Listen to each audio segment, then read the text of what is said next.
Okay, so I've been focusing a lot on American politics recently, but of course the major issue going on in the UK is Brexit and everything around that. I think that May's premiership is really going to be dominated by this issue. Yesterday, of course, was a vote in Parliament for the legislation to trigger Article 50. For anyone who doesn't know, for international viewers, basically Article 50 is the article within the European Union Constitution that states if a member state chooses to leave, if they trigger Article 50, they have a 2 year period in which to negotiate issues like trade and movement of people and markets, all this sort of thing to do with the leaving country and the remaining bloc. 2 years is not a huge amount of time. So that would bring us up to January 2019. Now, the stipulation is that if the agreements are not met by then basically we're kicked out. Um, with not taking any of the benefits that the EU has. One of the main things I would point out, I voted Remain, and I remain of the view that that was the right choice. I believe I was on the right side of history. It is too early to tell, and I respect the views of those Leave people. I'm going to come to that in a minute because there's a lot of things I want to discuss in this. Um, but that's the way it is. We have now triggered Article 50. We're going to leave the European Union. As someone who voted Remain, I I absolutely respect that that was the decision that people made. But one thing that is very important to point out, and I'll talk about the bill in a second and the vote. One thing that Leavers need to understand is that just because they won doesn't mean that Remain supporters cannot have a voice. We have never been a country that has been sort of the dictatorship of the majority.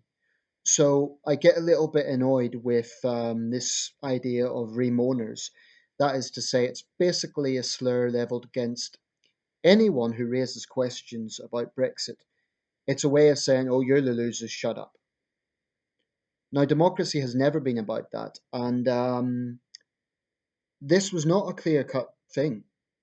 It was roughly 17 million people voted to leave, 16 million voted to stay. It wasn't like it was, 25 million voted to leave and only 12 million voted to stay or something like that. It was pretty close. In some places, it was extremely close. Birmingham was pretty much 50-50. So that's something that the Leave side need to bear in mind. Um, and this is true of politics in general whenever a decision is close. The victorious side cannot be too smug, cannot sort of be, well, we won, you need to shut up now. I think there's responsibility on both sides. So the defeated side has to accept the result, but accepting a result doesn't mean slavishly going along with everything. It is right to ask questions. It is right to say, well, what are the consequences of this? Because this affects all of us, and this is going to affect future generations. So, to those Leave people who constantly come out with this idea of Remoaners, um, I understand if that is leveled against protesters who completely disrespect the result.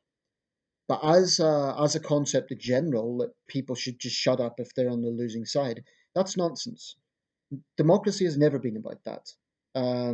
Dictatorship of the majority. So the vote itself was a very strong victory for the government. I think the final results were, and I take full responsibility if I misquote anything here, but I believe the final results were 498 in favour of triggering Article 50 to just 114 MPs against. And the breakdown in that is quite interesting. Of the 114 MPs who voted against Article 50, the triggering of Article 50, 47 were Labour rebels. Now, I think one of the main problems that Mr. Corbyn has faced is his position on Europe has been seen as somewhat ambiguous. He was never that passionate either way. He never came out strongly in the campaign either way. That gave the impression he was somewhat sitting on the fence. Now, whether that's a fair assessment or not, can be debated. But I think that is the impression that people have got, because I think personally Jeremy Corbyn is actually a Eurosceptic. And this is where it's interesting. It isn't a simple case of left versus right. In fact, Eurosceptics within themselves, I find the left right pendulum is for different reasons. But there is a left right pendulum within Euroscepticism. Um, for the right, it tends to be a sort of nationalistic response and protectionist and concern about immigration and so forth. With the left, it tends to be mistrust of the globalists and bureaucracy in the EU, and there's a number of other things the left take issue with. So both the left and the right have their own motivation for being Eurosceptic. And likewise with pro-European people. Um, I want to emphasize, I say I voted Remain. That does not mean I'm a great lover of the EU. And I get a little bit tired of this tribal mindset that if you vote Remain, you're some sort of liberal elite. Chuka Umunna made the point that in his constituency, there's some of the greatest poverty in the United Kingdom. Um, so he got irritated by that. Now, whether he himself falls into the liberal elite bracket is another question. But it's a bit rich for Nigel Farage with his background to talk about the elite. You know, the guy's a merchant banker. It's hardly, a Joe average. So I don't think that should be an issue. But as so long as Leavers keep talking about the liberal elite, and for Remainers, the slur that if you vote Leave, you're just an angry little Englander, that's also wrong. So people need to be growing up about this debate. Um, but that is the point I would stress to Leavers. Just because your side won doesn't mean that those who didn't get the result they want have to just be quiet. Um, I got two newspapers today, deliberately from two very different angles: the Daily Mail and the Eye.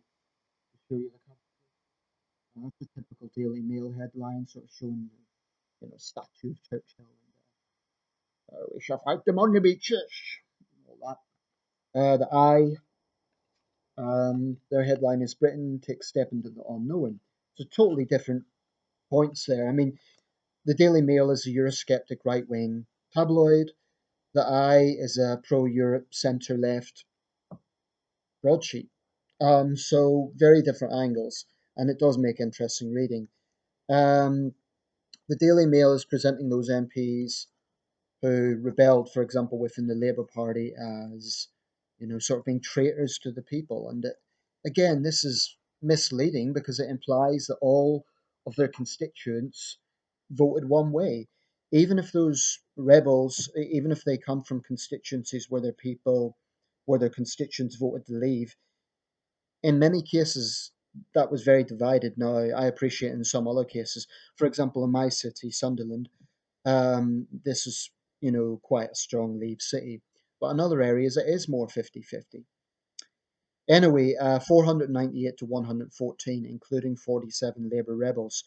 There were frontbench resignations from the Labour Party. So Labour is in a real mess with this, and it's presenting a real headache for Jeremy Corbyn.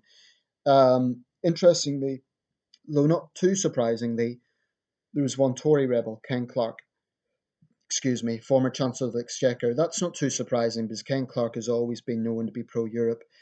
He was the sole example in the whole Conservative Party, so he must have been quite a lonely figure yesterday. The SNP had triggered an earlier motion for an amendment that was also defeated. So I guess this could be seen as a victory for Theresa May. The irony, of course, is that she herself was a Remainer, but she made the point that leave means leave. So that's what's going to happen. And the problem with this is, personally, I feel uncomfortable about a hard Brexit. I think that will damage relations with our European partners. And inside or outside the bloc, we need good relations with France, Germany, Poland, Spain. It goes without saying. My concern about a hard Brexit is it is going to have all the negative repercussions that the Remain side was talking about, and it's already starting to happen. For example, we are getting a drain on international students entering our universities. But people might, not see the big deal about that. I do think things like that are an indicator of what direction we're going in. For a start, our universities are among the best in the world. So if international students are feeling reluctant to come to them, that is a problem. Now, I'm not sure what the figures are for example, Chinese students or Indian students, but if French students, German students, Czech students are thinking twice about coming to Britain, that to me is unfortunate. Um, and on a personal note, if people don't mind me saying this, I feel quite sad about that because I have fond memories of university, really, having friends from the mainland, and it just would be unfortunate if there's now a situation where people feel that Britain is somehow hostile. The Leave side will contend that is not the message at all, but this is the repercussions. But to be honest, there's a million things to say from both arguments, and that's not the point of this video. So I want to get onto the main issue that concerns me. I voted Remain. I'm disappointed that we have left. I am not in favour of a hard Brexit. I hope that there can be negotiations on the table. But the point is, if you join a club and then you leave, you can't just kind of take some of the perks of the club. You can't go into a hotel and take, the towel. Um, it's sort of the same thing. We cannot be petulant and make demands that, oh, we're going to leave and this is all about patriotism and we're now standing up for independence, as Farage and Trump would put it, and yet make demands that we have to take some of the EU with us. That just doesn't work. Um, because I use the same principle with the Scottish argument that they cannot, choose to leave the United Kingdom whilst taking significant aspects of the Union with them. And it is Scotland I mainly want to speak about because, of course, the SNP predictably are making their usual threats. Yesterday, Alex Salmond, was coming out with the usual rhetoric about demanding the British government respect Scotland and so on. As I understand it, he's currently the SNP Foreign Affairs spokesman. These people really do. I think they really do see themselves as a national government rather than a devolved government. Incidentally, before I talk about Scotland, just briefly point out that the Liberal Democrats, of course, especially Nick Clegg and Tim Farron, no big surprise here because the Lib Dems have always been pro-Europe. We're very passionate against triggering Article 50. So I imagine that's where I said 47 Labour rebels plus Ken Clark. I imagine the whole of the SNP and the Liberal Democrats. Probably, I believe the Greens have one MP. They would be pro-Europe. The DUP, UKIP, and most of the Tories, and about half of Labour, or more than half of Labour, voted for Brexit. Okay, so like I said, the SNP were really, making the usual demands, and this watching their arrogance yesterday just really irritated me. And I was going to upload a video then, but to be honest, was really pissed off. And it's not a good idea to make a video when you're not really thinking coherently. And I was just angry at the time. I'm being candid about that because it does anger me that the separatist party, and that's what they are, continue to think that they can hold this country, to ransom. Um, so I'm just going to read out some results here. This is very important, because the whole basis of the SNP argument is that Scotland is being forced to do what the British government is saying. So as usual, they're being sectarian about it. They're making it Westminster versus Scotland, ignoring the fact that there were many parts of England that also voted Remain. Many cities in England voted Remain. London voted Remain for that matter. I'm just going to read out some results because this issue about democracy is very important and democratic mandate. These are the results of the Scottish independence referendum of 2014. The turnout was very high, much higher than the usual general election. The turnout was somewhere in the region of 84%, 84.59%. That's very high turnout, bearing in mind that general elections average about 60%. 84%. Now, the votes for no, that is to stay in the United Kingdom, was 2,001,926, 55%.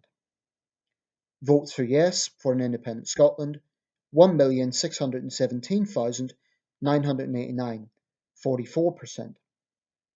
That means a significant majority voted to stay in the United Kingdom. And I'm not saying that 1.6 million people is small, but that was a clear majority for Better Together to stay in the United Kingdom, something which the SNP clearly said at the time was a once in a lifetime referendum. Now, we come to 2016, the EU referendum, and this was the regional breakdown. I'll just get the results of Scotland. Just bear with me for a second. Uh, I've lost the page now, which is frustrating. If you just bear with me 1 second. So the results of Scotland now, 67% turnout, 67% compared to 84% for the Scottish referendum. Remain 1,661,000. Leave 1,018,322. So if we look at those results of the Victoria side of both referendums, the EU referendum and the Scottish independence referendum, 1,661,000 Scots voted to remain in the European Union. Scottish referendum, 2,001,000, almost 2,002,000 Scots voted to stay in the United Kingdom. In other words, and this is pure figures, this isn't, rough, this is the direct figures, more Scots voted to stay in the United Kingdom than voted to stay in the European Union. Now, if the argument of the SNP is we demand the democratic mandate is respected, they can start by respecting the democratic mandate of the Scottish referendum 3 years ago, less than 3 years ago. And it is this astonishing hypocrisy that they are now pontificating about being the victims and about this tyrannical Westminster dragging us out of Europe. We took that decision as the United Kingdom, not as devolved regional governments, as the United Kingdom. And this is part of being a United Kingdom, of being a country, something the SNP cannot seem to understand. Every opportunity they get, they talk about this awful, wicked United Kingdom, imposing its will on the Scottish people. I understand that Nicola Sturgeon's job is to represent the people of Scotland. So she can start by understanding that that result in 2014 was a clear result. The SNP at the time claimed that they respected it. Since then, they have proven the exact opposite. Now, I've just come across a report from ITV News, and this has heartened me, I have to say. Westminster will refuse a second Scottish referendum, Senior Minister warns. The Senior Minister is Defence Minister Michael Fallon. I say this is refreshing because I think that if you look around the world, there are many cases of parts of a country wanting separatist movements. I mentioned Colexit recently, the prospect of California breaking away from the UK. I imagine Trump will take a hard line on that. But there's other examples, Catalonia and the Basque Country in Spain, Corsica in France. And there's also examples in authoritarian states like Russia, you have Chechnya, China, Tibet, etc. This can be found all over the world. Now, in very, very few other examples, in fact, the only other example I can think of is Canada with the Quebec referendum in 1995, where you have the central government being so tolerant. The fact of the matter is, in many other parts of the world, the SNP would be seen as a separatist, subversive party. We are not a totalitarian state. The SNP can have their say. I am sick and tired of the SNP presenting the situation like this is some sort of authoritarian government imposing its will on an oppressed people. That is actually a perverse distortion of the facts. Scottish people can vote for any political party they want. Scottish people can stand for election. And the point is, Scottish people had that choice 2.5 years ago and they made it clear. Now, will there be some people in that time who have maybe changed their mind? Yeah. The actor Ewan McGregor said that he had thought twice about. He apparently was supportive of Better Together. Now he's not so sure. But if you run democracy on having a decision for every single issue, i.e., direct democracy all the time, the fact of the matter is you would never get anything done. People do change their minds. But does that mean you're going to issue a referendum on every single issue? I think in a country of 65 million people, all that is going to do is create a constant stalemate of uncertainty. The SNP can demand respect, but it's about time they start showing some respect. And I quote Michael Fallon: "The respect agenda is two-way. She is constantly," referring to Nicola Sturgeon, "is constantly asking us to respect the SNP government, but she has to respect the decision of Scotland to stay inside the UK in 2014 and the decision of the UK to leave the EU. Respect works two ways." And he's right about that because the SNP does not show respect. When SNP spokespeople are interviewed, they always claim that they are representing Scotland, except that they're not. They are representing the devolved government, which at the moment happens to be the biggest party, but they are representing the SNP. The arrogance of them to suggest that they represent all 5.2 million Scots is astounding. You would never hear Theresa May claiming that the Conservative Party represents everyone in England, Wales, and Scotland for that matter, because she knows it isn't true. And this is characteristic of the SNP. When David Cameron was Prime Minister, same thing, making demands, showing no respect for his position as Prime Minister of the United Kingdom. When Theresa May visited Holyrood, it was noticeable that there were two saltires in the meeting room, not a single Union flag in sight, which at best was undiplomatic. The SNP, I think, have actually convinced themselves that they are an independent country. And so they go around acting. Nicola Sturgeon thinks she's a world leader. She's not. She is the leader of a devolved government. And the arrogance of these people in constantly making threats, essentially holding this country to hostage, because that's what it does. It holds the United Kingdom hostage to uncertainty. It just pisses me right off, to be quite honest. Because all this is doing is creating greater uncertainty for the people of Scotland, but also for the rest of us. Because this isn't just about Scotland, it's also about England, Wales, and Northern Ireland. So I am heartened by the fact that this time we're going to take a very hard line on it. I completely support that because the Scottish people had their choice. They made that choice clear. This should not be a case that every time the SNP disagrees with the British government, they can just make demands. Oh, you disagree with us, therefore we're going to call an independence referendum. This is preposterous. But here's the thing. Let me play the devil's advocate for a second. Let me try and imagine that I am a pro-independent Scot who's also pro-EU. Now, I would be, waking up hating Britain because that is the mindset of Scottish nationals. They hate the Union flag, they hate the United Kingdom. But let's say that my sort of motivating desire is to rejoin the EU. Nicola Sturgeon is putting the people of Scotland in a wilderness if she unilaterally declares independence. All it is going to do is leave Scotland in the wilderness because the EU has clearly stated that any new country would have to go through the usual membership process. Now, Scotland may be a liberal democracy, but it will still have to go through that process. Why? Because would-be new member states like Bosnia will then say, well, wait a second, why are they jumping the queue when we have been in this process for years? And it would be a fair question. The SNP is telling the people of Scotland, we declare independence, we'll just be let in like that. Mr. Rajoy in Spain has made it clear that won't be the position of the EU, so has other European leaders. Why would they risk souring relations with the United Kingdom? Even, let's say, God forbid, Scotland breaks away and the United Kingdom, I don't even know what would be called in that case, the Kingdom of Great Britain, I don't know. England, Wales, and Northern Ireland is still a bigger market than Scotland on its own.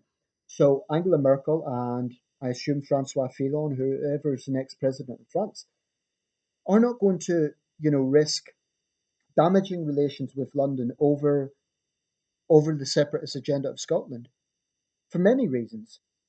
because they know it would damage trade, they know it would damage relations, they know it would inspire their own separatist movements. What will happen is Nicola Sturgeon will bring Scotland into the wilderness. So if they think that, bringing the UK out of the EU is isolating us, they will be even more isolated. And Scotland will be like a little iceberg floating out in the sea, and it's really unfortunate that a lot of people in their blind hatred for the United Kingdom cannot seem to see what is obvious. Even if you hate the British government, you're not going to get into the EU like that. It just doesn't work. So what the SNP is proposing is greater uncertainty.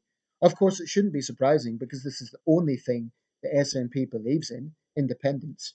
They present themselves as a social democratic party. They take part in the anti-Trump protests.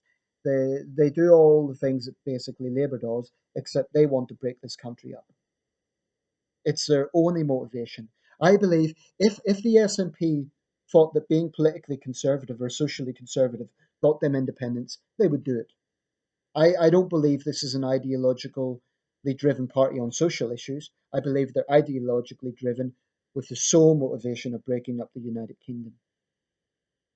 So if Sturgeon declares independence, the British government should simply say no. You had your chance. That was the result. No. And another point, very few countries around the world would recognise an independent Scotland. There may be some places that, begrudge the UK that will do that.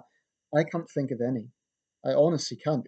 Even countries that we are not necessarily great allies with, even Russia, I think, would be on the fence. Now, RT, the state mouthpiece, has of course been pushing the propaganda of the SNP, because RT always likes to find an opportunity to bash the UK government. But even Russia, I think, would not openly endorse an independent Scotland. China certainly wouldn't. France wouldn't. Germany wouldn't. Japan wouldn't. The United States wouldn't. Canada wouldn't. All the SNP are going to do is isolate Scotland, and that's so obvious.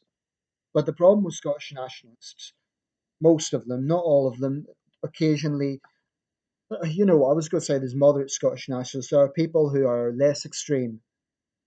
But this is something I feel very, very, very strongly about because I see the SNP as a threat to my country. My country is the United Kingdom.